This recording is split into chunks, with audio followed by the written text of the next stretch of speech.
교육을 버려야 돼요. 교육은 줄여야 된다고요. 전 진짜 그렇게 생각해요. 교육 문제로 전 국민이 개고생을 함에도 불구하고 한국은 교육 문제에 관심이 없어요. 좀 잘해보자고 하는 상황에서 최근에 굉장히 정치 문제화가 되는 게 있어요. 결국은 원인이 있다. 구조적인 원인이 있다. 진짜 심각해진 현재의 원인이 있다. 그거는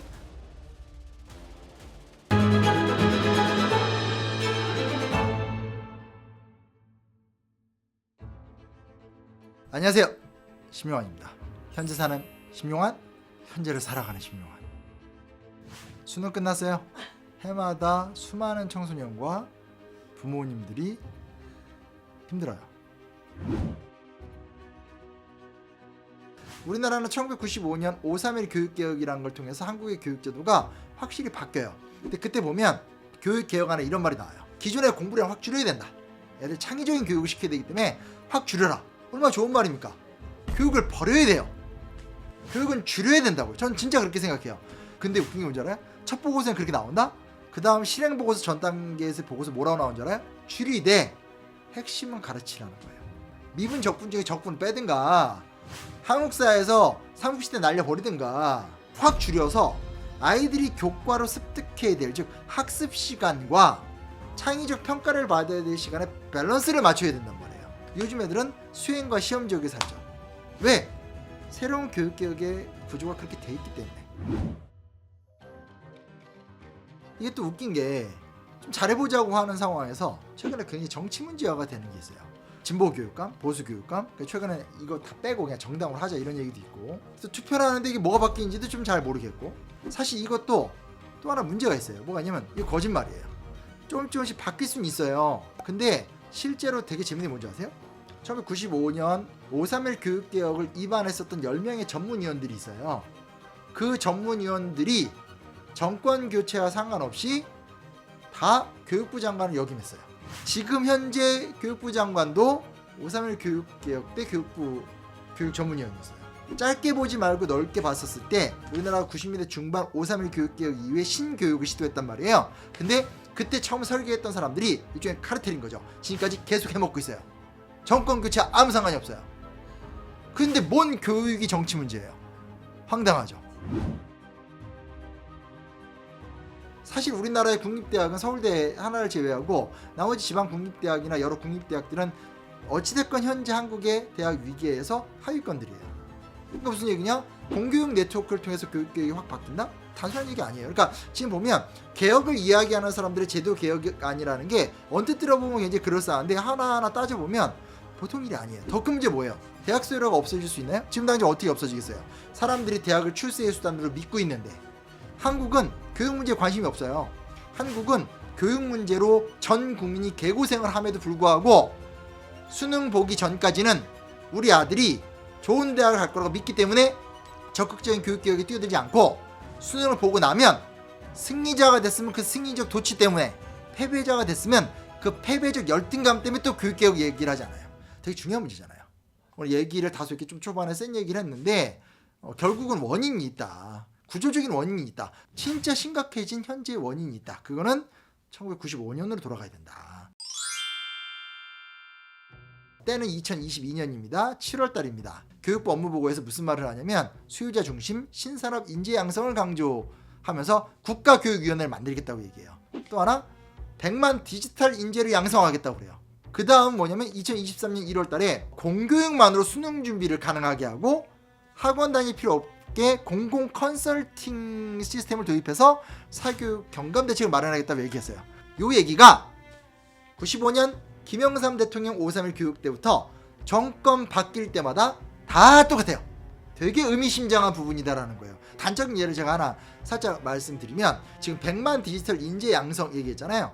이거 95년에 5.3일 당시에 세계화 시대 신인력 양성 구상하고 똑같아요. 디지털 교과서, AI 기반 코스웨어. 이게 5.3일 때 뭐라고 하는지 알아요? 정보화 교실 구축. 지금 제가 이제 제일 재밌게 비교하는 게 뭐냐면 노무현 정권과 이명박 정권 되게 대척점에 있다고 생각하잖아요. 과연 그랬을까? 자 볼게요. 참여정부 교육정책의 핵심이 뭔지 아세요? 영어 교육이에요. 영어 교육을 강화시켜서 대학 교육 경쟁력을 강화시키고 그걸 통해서 대학을 특성화시키겠다는 거예요. 또 하나 인적 자원 개발 및 평생 직업 교육 체제를 구축하고 이걸 통해서 정부와 국제화를 촉진하겠다. 뭐 앞에서 들었던 얘기랑 비슷하잖아요, 그죠? 근데 이명박 정권은 약간 말이 바뀌어. 신고졸 시대를 개막하겠다. 핵심은 고교 취업 역량 강화, 마이스트고를 취업 명품 학교로 육성하겠다. 정부가 뭘 주도해서 촉진을 해.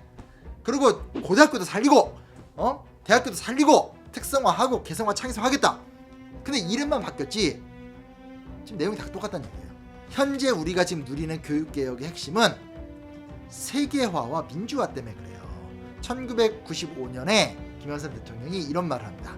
1994년 11월 17일 내가 시드니에서 발표한 세계화 구상을 구체화하는 해이자 지방화 시대의 원년이라 생각했다.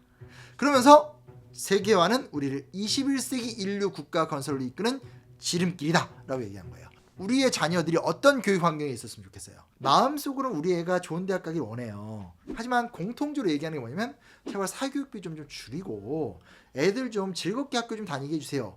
근데 일단 스타팅에서 김영삼 대통령의 교육개혁이라는 건 세계화 시대에 어울리는 인재 양성이에요. 앞에가 세계화가 됐든 앞에가 디지털이 됐든 특성화가 됐든 신고졸이 됐든 간에 핵심이 뭔지 아세요? 정부가 원하는 인재 양성이고 경제 패러다임에서 안 벗어났어요. 지금 무슨 얘기냐? 한국은 단 한 번도 민주화 이후에 교육개혁을 이야기할 적에 우리가 되게 소박하게 이야기하는 비경제적 유인 욕구, 그리고 자유롭고 좀 평등하고 즐겁고 이런 거를 국가가 한 번도 설계한 적이 없어요.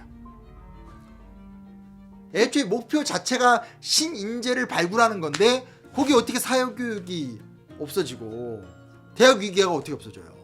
자, 그 다음 좀 더 구체적으로 들어가겠습니다. 그러면 교육개혁안이 뭔가 좀 궁금하죠. 95년 5월 31일 날 그 당시 정확한 명칭은 신교육체제 수립을 위한 제1차 교육개혁 방안이 발표가 됩니다.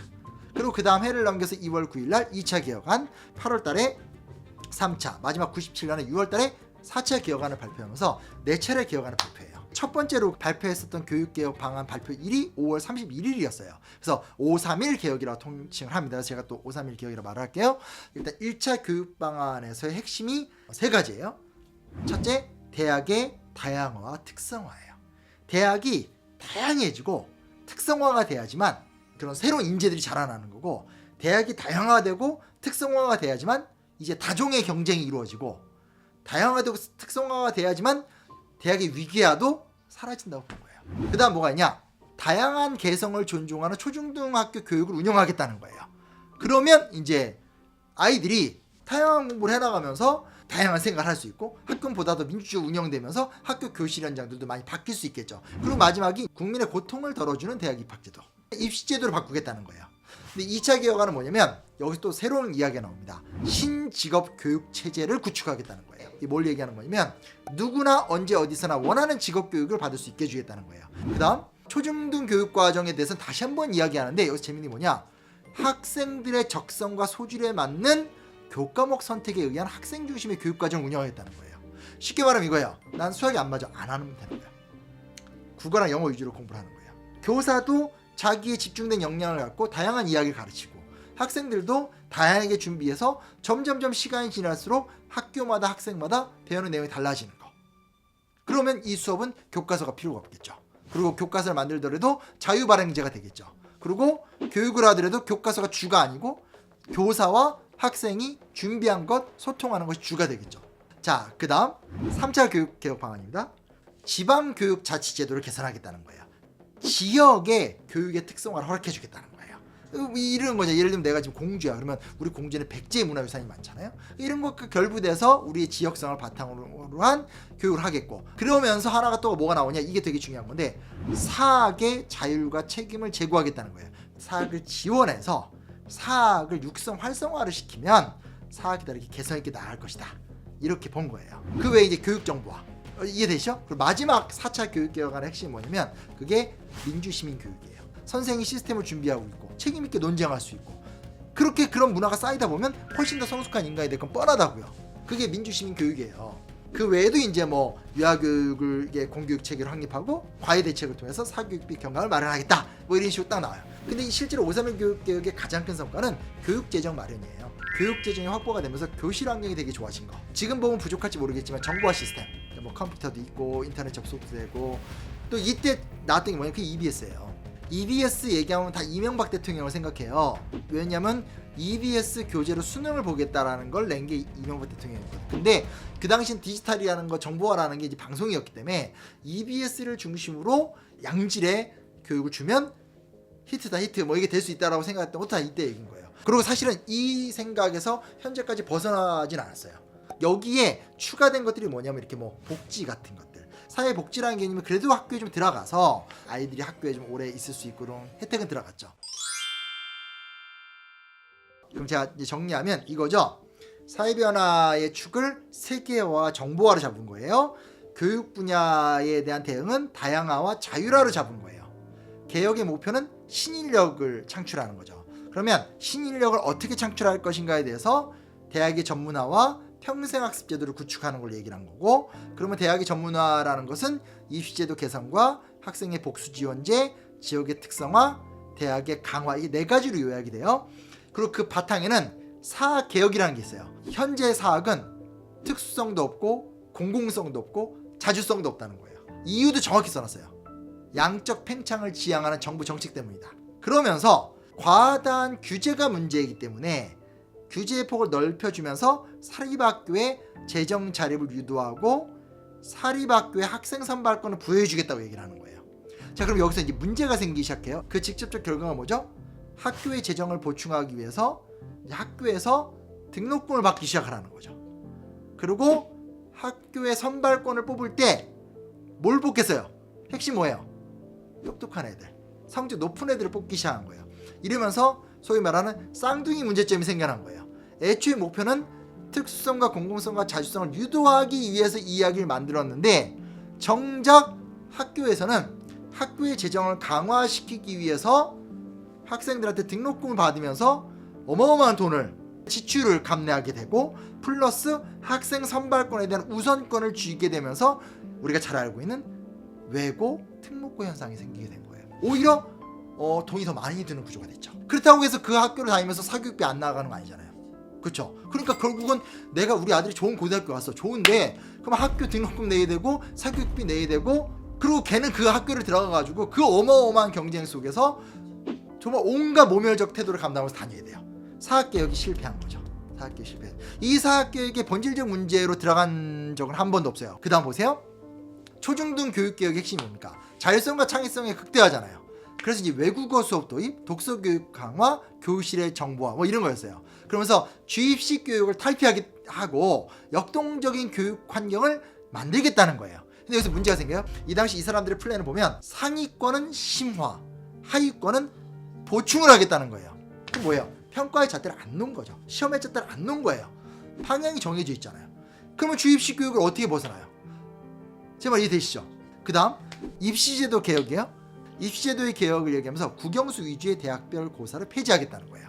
그리고 이제 이 당시 소위 말하는 종합생활기록부를 도입하고 선택 전형 자료를 다양하게 해주겠다는 거예요. 이 아이를 성적으로만 평가하는 것이 아니라 인성으로도 평가하고 채용 능력으로도 평가하고 시험 보는 선택 자료들도 여러 가지로 해서 입시를 다양화시키겠다는 거예요. 자, 여기 이건 조금 더 복잡한 문제가 들어서게 되는데, 일단 첫 번째 뭐가 있냐? 교사가 그걸 다 어떻게 다 평가해요? 더 큰 문제 뭐냐? 그렇게 다양하게 평가할 수 있어요? 정성적 측면을 정양적으로 전환한다는 게 불가능하잖아요. 더군다나 그 평가는 선생님마다 개성이 다 다른데. 그 다음 선택 전형 자료. 여기는 서울대가 문제됩니다. 제가 선택지를 여러 개를 줬어요. 선택지를 여러 개 주면 대학마다 선택을 해야 될 거 아니에요. 예를 들어서 우리 연대는 논술 중심 대학으로 가겠다. 그리고 뭐 우리 고려대는 수능 위주로 가겠다. 이러면 돼요. 근데 이 당시 이런 다양한 전형 자료 길을 열자마자 서울대학교가 저 모든 걸 다 평가 대상으로 넣어요. 종합생활기록부, 수능, 논술, 면접 시기를 다 넣어요. 그리고 연고대는 그거보다 조금 빼요. 나머지 대학은 더 빼죠. 정말 이해되시죠? 어떻게 보면 김영삼 대통령 순진한 사람인 거야. 그게 무슨 얘기냐? 이제 대학의 개수가 너무 적으니까 대학 개수도 많이 만들었어요. 왜냐면 많이 만들어야지만 다양하게 교육을 할 수 있으니까. 그래서 도시명 대학이라고 해서, 그러니까 교육을 누릴 수 있는 여러 가지 길을 만들기 위해서 기준을 확 완화시켜서 쉽게 말하면 신고제를 해서 대학을 다 만들었어요. 근데 보세요. 그럼 대학이 갑자기 늘어났죠. 갑자기 늘어났는데 이 제도는 여전하잖아요. 그리고 제도는 솔직히 말해서 더 복잡해진 거잖아. 나머지는 신생대학이고 스카이를 중심으로 한 우리나라 명문대는 이미 수십 년간 내려온 대학이에요. 그럼 누가 이기겠어요, 이 싸움에서? 당연히 큰 대학들은 자기의 헤게모니를 유지하기 위해서 어려운 제도를 만들죠. 어려운 제도를 만들어도 어차피 다 시험이기 때문에 똑똑한 애들 그거 통과해요. 그리고 조금 덜 어려운 거는 그 다음 그룹이 통과해요. 즉 위계화는 더 디테일하고 강해진 거죠. 서울대가 노골적으로 본인의 헤게모니를 지키기 위해서 엄청난 위력을 발휘해요. 그건 제가 다음 내년 수능 때 해드릴게요. 신직업교육 체제를 구축하겠다고 했죠. 평생학습, 하위권 학생들에게 직업교육을 보장하겠다. 뭐 전문대학을 개혁하겠다. 성인 취업자들을 재교육하겠다. 이거의 가장 좋은 성과물은 방통대와 사이버대학이에요. 그리고 가장 나쁜 성과물은 최고 경영자 과정이에요. 방통대라든지 사이버대학이 있으면서 직장 하면서 배우는 기회가 생겼고, 최고 경영자 과정은 사실은 거의 그 대학교의 수익 모델이란 말이에요. 그 무슨 얘기냐? 신직업 교육 체제가 구축이 되긴 됐어요. 이건 누가 봐도 위계의 하위권으로 구성이 된 거죠. 그리고 최악의 모습이 뭐냐면, 이미 이렇게 사업이나 사회사 하는 사람들은 자기 커리어를 벌충하기 위해서, 인맥 만들기 위해서 이런 걸 이용하는 거죠. 그럼 무슨 얘기예요? 이건 결국 대학의 수입사업만 열어주게 된 거예요. 마지막, 교육자치, 지방교육자치제도, 교육위원회의 권한 강화, 교육감 선발. 이때 531 교육위원회도 사회 명사들을 다 껴요. 무슨 얘기냐? 농공행상 자리가 되는 거예요. 그냥 대통령의 비슷한 라인들, 이번에도 지금 보면 막 국가교육위원회 그 뭐 보면 위원장 보면 막 뉴라이트 인사 뭐 이런 지적 받잖아요. 그런 것처럼 그 라인이 들어오고, 그 사람들 대부분 다 원로예요. 원로라는 얘기 무슨 얘기냐? 명예교수 이런 사람들이에요. 그럼 나이가 막 진짜 막 60대 중반, 막 70대, 80대 이래요. 그러면 이분들이 젊었을 때는 시대와 호흡하면서 살았겠지만 지금은 너무 많이 바뀌었는데. 그래서 제가 지금 531 교육개혁안 문서가 이만하거든요. 했던 얘기 떠나고 고전에 전두환 때부터 이제 531의 배경이 된 교육개혁 심의위원회 그 자료 있어요. 그 똑같은 말 떠나고 아니 15년간 자료가 다 똑같아. 교육개혁위원회는 뻥이다. 실제로는 대통령이 교육부 장관 임명하고 교육부 장관 밑에 교육부가 교육정책 다 주관하는데, 그리고 가장 큰 문제가 뭐냐? 이게 전 되게 중요한 문제라고 생각하는데, 531 교육개혁과 그 이후 모든 교육개혁은 교사의 전문성 강화에만 포커스가 맞춰져 있지, 교사를 중심으로 한 교육자치, 교실자치 없어요. 그건 뜻있는 사람들만 하는 거예요. 대안학교 혹은 어디에 의식 있는 교장 선생님. 근데 언제나 나오는 게 뭐냐? 월급을 올려주고 그리고 전문성을 올려라. 그렇게 되면 뭐가 되냐면 계속 교육부의 오더만 받게 되는 거죠. 그리고 마지막, 민주시민교육. 민주시민교육의 핵심은 근현대사 교육 강화와 세계시민 의식 강화인데, 그러면 근현대사 수업을 듣는 애들만 민주시민이 되는 거잖아요. 그리고 근현대사 교육도 암기 시험이잖아요. 그게 뭔 민주시민이야? 민주시민 교육이라는 게 교실 민주화, 교육자치랑 되게 중요한 부분이고, 교실자치, 교육자치, 그리고 그 안에서 민주성의 함양, 이런 게 계속 일어나는 만큼 학교 교육은 점점점 입시랑 멀어지고 뭐 이런 변화가 이루어져야 되는데, 애초에 교육자치 이런 게 없었다는 거예요. 근데 어떻게 사교육비가 줄죠? 어떻게 대학 위기화가 해체되죠? 이건 잘못된 거예요. 근데 가장 큰 문제는 뭐냐? 이거에 대한 희망을 놓고 있다는 게 좀 가장 큰 문제라고 생각해요. 절망이죠. 지금 굉장히 극단적이잖아요. 그리고 그렇게 해서 배우는 중고등학교 교육이 대학 교육하고 아무 상관이 없고, 그렇게 해서 들어가서 대학에서 배우는 교육이 산업 현장과 아무 상관이 없어요. 미래 먹거리가 어떻게 될지 아무도 모르잖아요. 근데 정부가 기껏 해봤자 5년간 정부가 미래 먹거리를 책임지겠다? 이건 여전히 박정희식 한계인 거예요. 그 이후에 모든 지도자들이 그랬던 것 같아요. 제가 말씀드리고 싶은 건, 답답은 한데 하나 분명한 건, 우리가 많은 노력을 했지만 물적 기준을 제외하고 나머지는 오히려 더 공고화가 됐고, 이 공고화가 된 거를 해체하지 않는 한, 야, 우리 아이들이 힘든 게 아니라 나라가 망할 것 같아요. 교육이라는 것이 내 이권이나 내 밥그릇이나 그런 것이 아닌, 아이들을 살리고 세상을 살리는 도구가 될 수 있다라는 진짜 페스탈로치의 믿음은 우리 안에서 만들어져야 되는 거죠. 그런 일들이 꼭 일어났으면 좋겠고, 제발 어떻게 해서라도 희망이 빛났으면 좋겠고, 차기 대선 주자들은 요 컨텐츠 좀 보십시오. 그래서 좀 새롭게 설계했으면 좋겠습니다.